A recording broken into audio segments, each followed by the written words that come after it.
The roadmap and aim that all governments are now following is as follows. Phase in secondary lockdown restrictions on a rolling basis, starting with major metropolitan areas first and expanding outward. Expected by November 2020. Rush the acquisition of, or construction of, isolation facilities across every province and territory. Expected by December 2020. Daily new cases of COVID-19 will surge beyond capacity of testing, including increases in COVID-related deaths following the same growth curves. Expected by end of November 2020. Complete and total secondary lockdown, much stricter than the first and second rolling phase restrictions.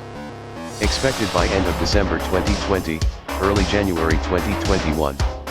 Reform and expansion of the unemployment program to be transitioned into the Universal Basic Income Program. Expected by Q1 2021. Projected COVID-19 mutation and/or co-infection with secondary virus, referred to as COVID-21, leading to a third wave with much higher mortality rate and higher rate of infection.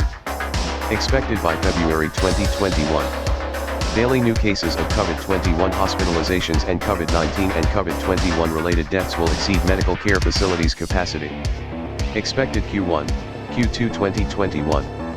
Enhanced lockdown restrictions, referred to as third lockdown, will be implemented.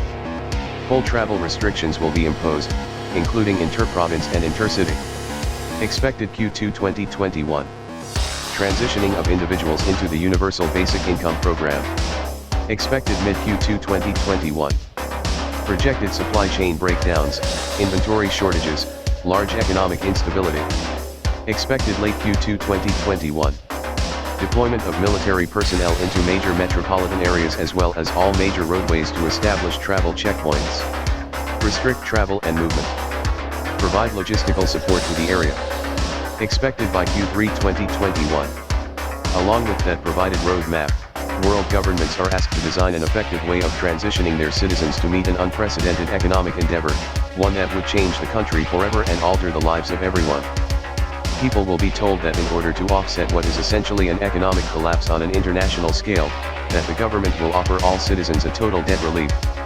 Each government will offer to eliminate all personal debts, mortgages, loans, credit cards, etc., and funding will be provided to country by the IMF under what will become known as the World Debt Reset Program. In exchange for acceptance of this total debt forgiveness, the individual would forfeit ownership of any and all assets. The World Debt Reset Program will handle all of the details of who would then own and control forfeited assets. People who refuse to participate in the World Debt Reset Program, or the Health Pass, or the vaccination schedule, would first live under the lockdown restrictions indefinitely. Citizens should be told it was in the individual's best interest to participate. Those who refused to participate would be deemed a public safety risk and would be relocated into isolation facilities.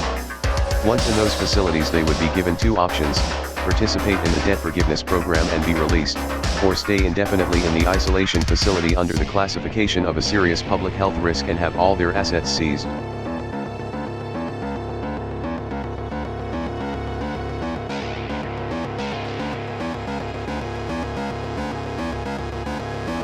So that people were prepared and compliant when the designated epidemic was declared, as they have been.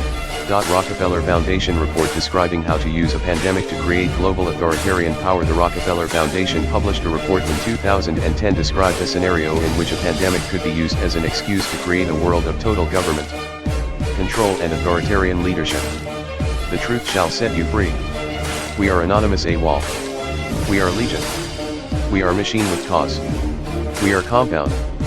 We are watching you. It's not safe for you to hide in shadows. We do not forgive. We do not forget. We will be hunting all of you. We are everywhere. Expect that. Merca Agency.